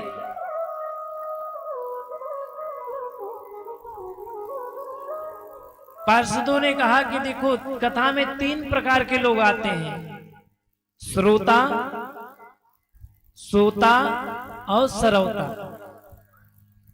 गोकर्ण जी ने कहा इनका मतलब, बोले जो श्रोता होते हैं वो बेचारे आते हैं कब, कथा प्रारंभ होने से पहले आ जाते हैं, बैठते हैं और कथा विश्राम हुआ, आरती हुई, प्रसाद लेके चले जाते हैं। उनका पूरा ध्यान भगवान के भजन में रहता है। दूसरे नंबर के होते हैं सोता, जो आते हैं तो पहले सोफा देखेंगे कहाँ लगा है, बढ़िया पीठ उठा के सोएंगे। क्योंकि जो व्यक्ति नींद की दवा खाने से भी नींद नहीं आती, उनको 3 घंटा कथा में बैठा दो तो बड़ा सुंदर नींद आती है। कथा में ही सबसे अच्छा नींद आती है। तो जब कथा में आए सो गए, कथा को श्रवण ही नहीं किया, तो उनकी मुक्ति कैसे होगी? पर ये भी ठीक है। तीसरे नंबर के व्यक्ति बड़े खतरनाक होते हैं। कौन? सरवता। सरवता वाले जो आते हैं भक्त, वो आते ही पहले आयोजक को गाली देंगे, अरे टेंट कैसा लगवाया है, सोफा लगवाया पर 10 लगवाया, कूलर एक हम सब की तरफ होता तो ज्यादा बढ़िया होता, गर्मी ज्यादा पड़ रही है। अगर कथा के बीच में एक बार हिरमाना का जूस मिल जाता तो बड़ा आनंद आता। तमाम प्रकार की आयोजक को गाली देगा, फिर उसके बाद आयोजक से उसकी दृष्टि जाएगी व्यास जी के ऊपर जो कथा सुना रहे हैं बेचारे। अरे ये तो महाराज वही राधा कृष्ण की कथा सुना रहे हैं, वही राम भगवान की कथा, ये तो हम सुने भैया, तब सुने हो तब कहा तो हार कथा बताएं। भाई कथा तो भगवान की ही होती है ना, हमारी आपकी तो व्यथा होती है। तो जो कथा में आके कुतर्क करते हैं, अरे महाराज ऐसे हैं, आयोजक ऐसे हैं वैसे हैं, वो कितना भी 3 घंटे नहीं 5 घंटे बिता ले उनकी मुक्ति होने वाली नहीं है। धुंधकारी को विमान बिठाया और अंतर ध्यान हो गए। गुक्कड़ जी ने कहा चिंता मत करो, अब की बार पुनः कथा करूंगा, सब सावधान होकर कथा सुनना तो निश्चित रूप से उद्धार होगी। दूसरी बार कथा सावन के पावन महीने में हुई और अब की बार सबके सब मोबाइल इंस्टाग्राम ट्विटर बंद करके भगवान के भजन को करते हैं। पर आजकल के बच्चे जो है ना, हमारे पहले के दादाजी लोग कहा करते थे भजन करो मस्त जवानी में बुढ़ापा किसने देखा है। पर आजकल के जो बच्चे हैं बड़े खतरनाक हो गए, शब्द शैली बदल दिए। भजन करो मस्त बुढ़ापा में, जवानी में रील्स बनाना है। आइए बड़े भाव से 2 क्षण भजन का सुंदर गान करते हैं। आगे भजन करो मस्त जवानी में बुढ़ापा किसने देखा है। भजन कर मस्त जवानी में बुढ़ापा किसने देखा है। भजन कर मस्त जवानी में बुढ़ापा किसने देखा है। पर बच्चे कहते हैं भजन करो मस्त बुढ़ापे में, जवानी में मोबाइल चलाना है। भजन कर मस्त बुढ़ापे में, जवानी में मोबाइल चलाना है। पर ये शरीर का कोई ठिकाना नहीं, कभी इस शरीर से सांस निकल जाए, इसलिए भजन कर लेना चाहिए। लोग सोचते हैं ठीक है नहीं भजन कर पाएंगे दान करेंगे, वृद्ध हो जाओगे ना तो ये आंख हाथ पैर कुछ काम नहीं आएगा। आंख से अंधे हो जाओगे, आंख से अंधे हो जाओगे, दर्श तुम कर नहीं पाओगे, दर्श तुम कर नहीं पाओगे। आंख से अंधे हो जाओगे, आंख से अंधे हो जाओगे, दर्श तुम कर नहीं पाओगे, दर्श तुम पाओगे। भजन करो मस्त जवानी में बुढ़ापा किसने देखा है। भजन करवानी है बुढ़ापा किसने देखा है। पर कुछ लोग आजकल के बच्चे आ रहे हैं ना, ठीक है आंख से नहीं देख पाएंगे, मोबाइल है गूगल से पैसा ट्रांसफर करके दान कर देंगे, ऐसे ना।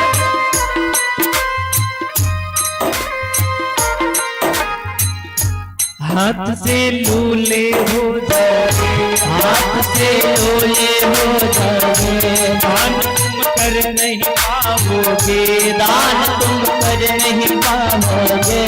जब बुढ़ापा आएगा ना तो ये हाथ भी काम नहीं कर पाएगा। अरे बुढ़ापे की स्थिति तो ये होती है कि अपने कार्य स्वयं नहीं कर पाते तो दान कहां से कर पाओगे।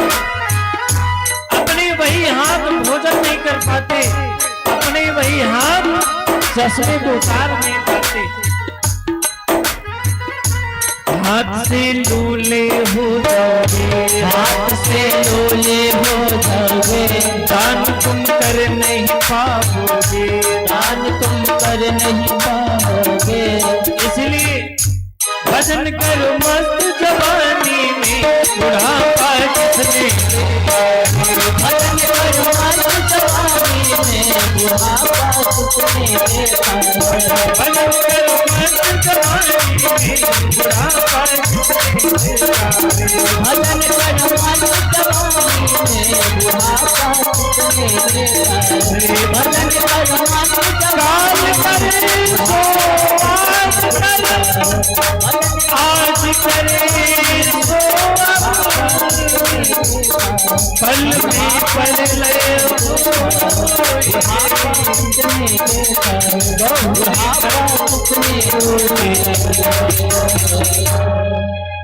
इसलिए जब समय मिल जाए भजन को कर लो। 3 घंटे कथे में आ रहे हो कथा श्रवण करने, तो 3 घंटे मनी राम को कथा में ही लगा। दूसरी बार कथा हुई, सबने सजग होके सुना, तो जितने भक्त थे उतने विमान आए और साक्षात गोकर्ण जी को लेने यज्ञ नारायण भगवान प्रकट हो गए। बोलिए यज्ञ नारायण भगवान की जय हो। सबको विमान में बिठा के अंतर ध्यान हो गए। ये है भगवान की कथा जो मिटा दे जीवन की व्यथा। पर कथा का फल कब प्राप्त होगा? कथा प्रारंभ होने से पहले मंडप में प्रवेश पाओ। आरती होने के बाद, प्रसाद पाने के बाद, जब तक व्यास मंच से व्यास जी उतर के ना जाए तब तक अपने स्थान को नहीं छोड़ना चाहिए। मैं गारंटी के साथ कहता हूं, जो भी भक्त अपनी जिनकी जो भी मनोकामना है वो नित्य प्रति कथा में समय से आए, कथा को श्रवण करे और भगवान को नित्य प्रति अपनी उस मनोकामना को बताएं। 27 दिन के अंदर उनकी मनोकामना निश्चित रूप से पूर्ण होगी। पर कैसे? मन भाव वाणी को सब यहाँ समर्पित कर दो। छल कपट द्वेष भाव कुछ नहीं, एकदम भाव से प्रभु के चरणों में समय से आगे कथा को श्रवण करो। आप सबको कथा का समय पता ही है, क्योंकि गर्मी को देखते हुए कथा का समय शायद 4 बजे से हर इच्छा तक का मतलब जब तक परमात्मा की कृपा होगी तब तक। ऐसा नहीं कि 6 बजे बंद कर देंगे कि 7 बजे तक। हम आपकी क्या हिम्मत जो कथा को बंद कर दें। जब तक इनकी इच्छा तब तक कथा चलेगी और फिर आरती प्रसाद ग्रहण करके हम सब अपने स्थान को जाएंगे। आइए जाते जाते भगवान दो नाम संकीर्तन करें और प्रभु के मंगलमय आरती हम सब करते हैं।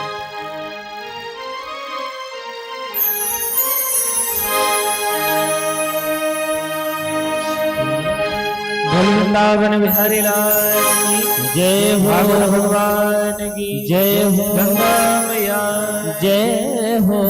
भूलते जाना रे,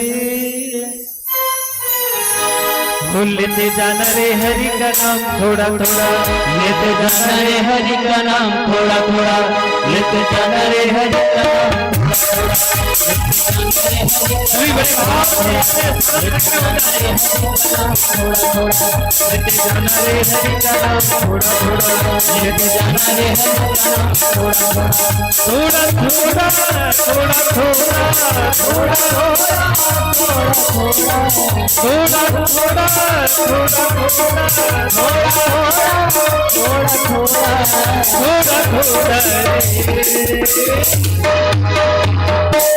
लेते जाना रे। जय हो।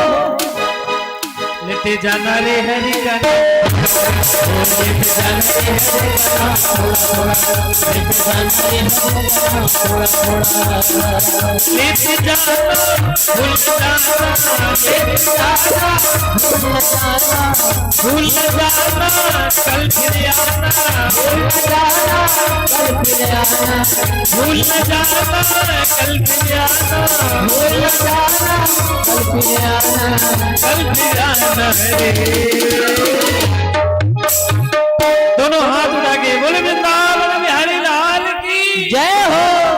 भूलते जाना रे हरि का नाम,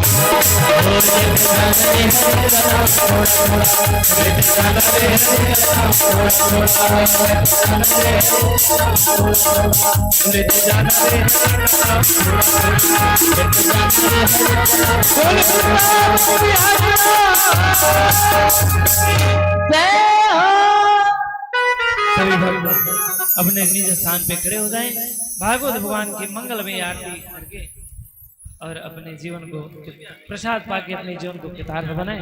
बड़े भाव से सभी भक्त अपने स्थान पे खड़े हो जाएं। जो वृद्ध माताएं, वृद्ध बाबूजी नहीं खड़े हो पाते, वो अपने स्थान पे बैठे रहे और भगवान की आरती करें। आए बड़े भाव से। हरि ओम।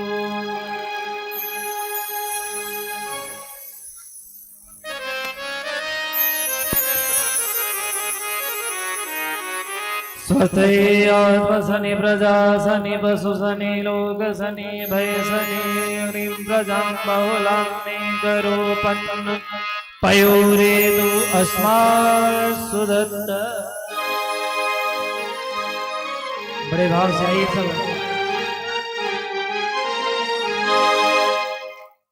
बोल वृंदावन में हरिलाल की जय हो।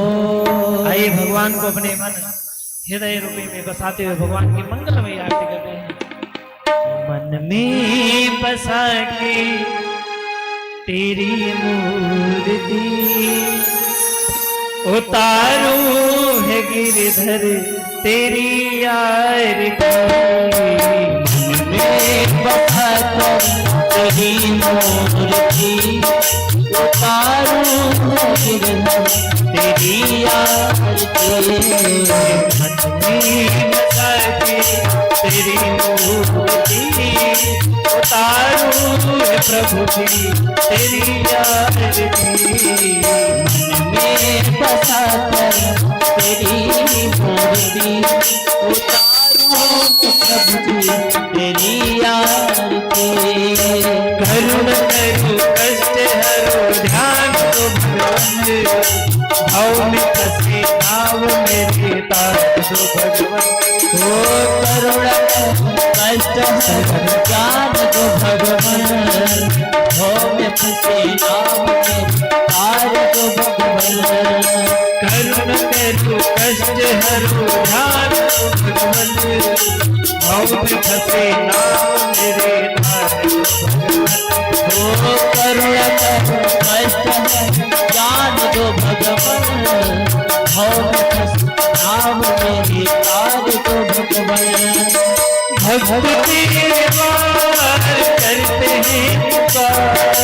भक्त तेरे पार करते हैं पुकार। भक्त तेरे पार करते हैं पुकार।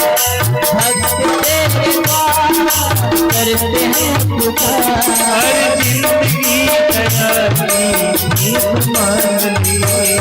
मन में बसा कर तेरी मूर्ति उतारू तेरी आरती। श्याम मेरे श्याम तेरी आरती। श्याम मेरे श्याम तेरी आरती।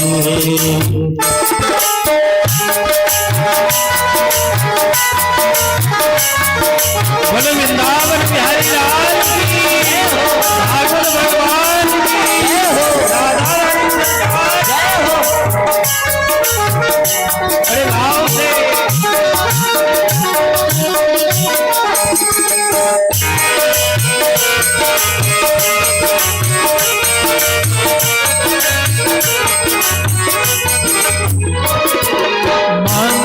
से क्या मिलेगी सोचूं भगवान। जिंदगी अब तेरे नाम कर देंगे अर्पण। मांग तुझसे क्या मैंने सोचो भगवान। जिंदगी जब तेरे नाम कर दे भगवान। मांग तुझसे क्या मिलेगी सोचूं भगवान। जिंदगी अब तेरे नाम कर देंगे अर्पण। मांग तुझसे क्या मैंने सोचो भगवान। जिंदगी जब तेरे नाम कर दे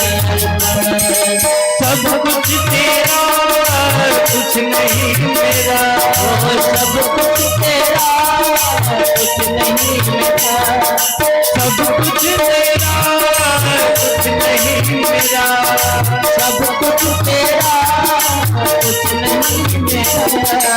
जिंदगी दया की भूख मान ली, में बसा कर तेरी मूर्ति उतारूं तेरी आरती, में बसा कर तेरी मूर्ति उतारूं तेरी आरती। मेरे प्यार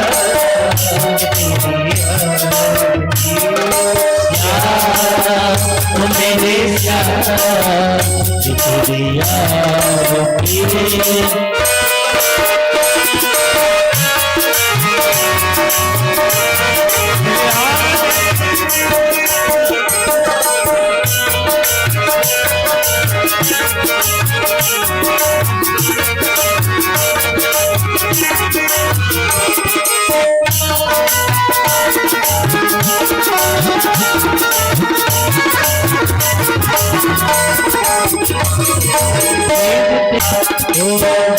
तेरी महिमा संत करे नारद गुणगान तेरे भक्त तेरे पार करते हैं पुकार, भक्त तेरे पार करते हैं पुकार, भक्त तेरे पार करते हैं पुकार, भक्त तेरे पार करते हैं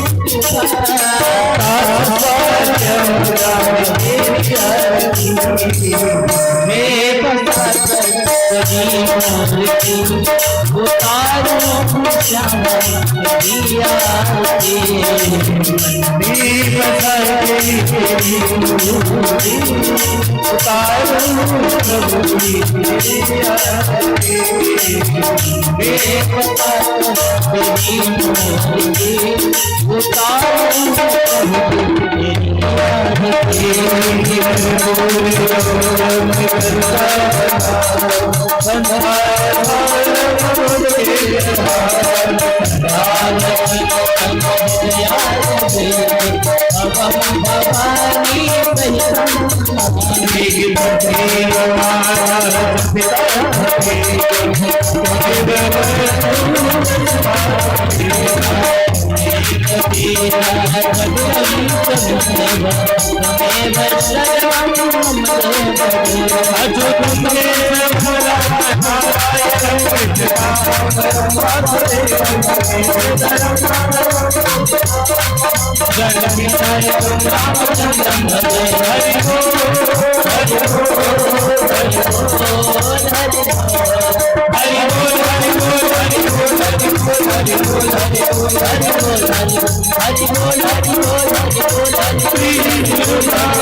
हरि